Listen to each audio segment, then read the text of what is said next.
Hello, so today we'll be breaking down the possible fight between Jon Jones and Francis Ngannou, if it ever happens, but it is a very intriguing matchup which I'll be breaking down today.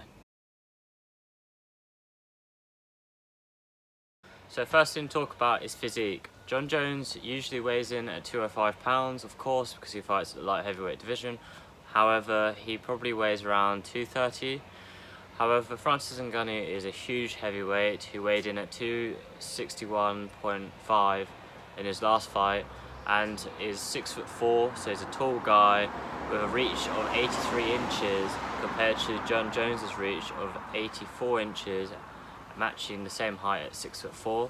So height and reach wise they're pretty similar, but weight there's a huge difference, as well as the fact that when you think about when Jon Jones has struggled the most, it's been against tall, long fighters, such as his most recent fight against Dominic Reyes and his previous fight with Alexander Gustafsson.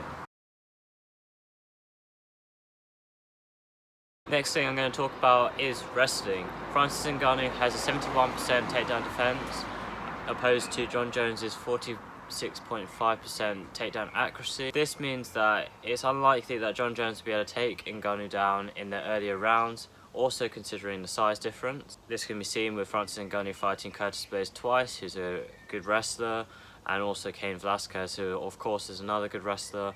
So an earlier round is pretty difficult to be able to take Francis Ngannou down, at least keep him there without being basically knocked out. This then raises the question of whether Ngannou will be able to be taken down in later rounds, as Stipe managed to do in their title matchup.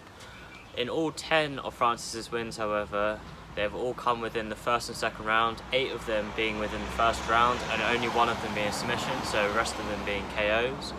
This suggests that Francis hasn't proven his ability in latter rounds or in a longer fight to be effective, and this is where Jon Jones would have to drag this fight out to be able to test the wrestling as Stipe did in their matchup. So if we're saying that Jon Jones cannot take Francis Ngannou down in the earlier rounds, then it is going to be a striking matchup. Jon Jones absorbs 2.22 significant strikes on average per minute, which is pretty low considering he has had 22 UFC fights. He has a very interruptive style. He'll always throw the oblique kick and any other kick in or punch just to keep you unsettled. Jon Jones uses this interruptive style to set up the next technique, which will lead you into another strike. Often he will throw, for example, a roundhouse kick, and then you'll move away from it and he would spin into a spinning kick. So every single strike tends to set up another strike and also stops you from being able to settle and find your range and distance. Jon Jones has vastly improved his striking going backwards, which is going to be very important against Francis, who tends to pressure forwards and take the centre of the octagon. This can be seen in the second Daniel Cormier fight, where Jon Jones was managing to land strikes going backwards, including the left high kick that eventually ended the night.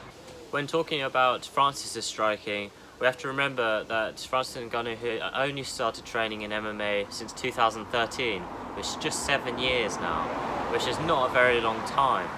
And when you consider this, his raw ability to knock people out and his raw skills make him somewhat unpredictable, which makes it a more dangerous fight in some ways for Jon Jones. This can be seen with Ngannou's fights with Overeem and Rosenstrike. Overeem, being a K1 champion, would usually have recognised the strike pattern, but he got caught out.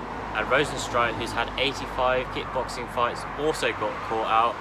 So Ngannou poses a threat that most people aren't used to seeing, that his movement patterns aren't normal. They are slightly unique, and this makes him less predictable and harder to tell what strike is going to come, especially when he has power in both his right and left hand. This can be seen by the way Ngannou fights. He feints, gets a reaction out of the opponent, which means that they're left in a vulnerable position, and then he capitalises on it. And he is very good at being able to adapt within the exchange. So if he sees some opening, he will throw the strike immediately on it, almost like instinct, which is definitely an advantage if he's managing to close distance against someone like Jon Jones. So I guess the real question is whether Jon Jones can control the striking and control the rhythm of the striking in the earlier rounds and get Francis Ngannou to second guess himself, as he kind of did in the Derek Lewis fight. This would mean that Jon Jones will be able to drag this fight out into the distance, use his wrestling and use his superior championship experience. Otherwise, Jon Jones is going to be in a huge risk factor of getting knocked out, especially with someone as powerful and as big as Francis Ngannou. However, we don't know how things will pan out and how big Jon Jones will be himself when this fight happens. But it's one to look forward to if it does happen, and it's an intriguing matchup nevertheless. Anyway, I hope you enjoyed this video and I'll see you soon.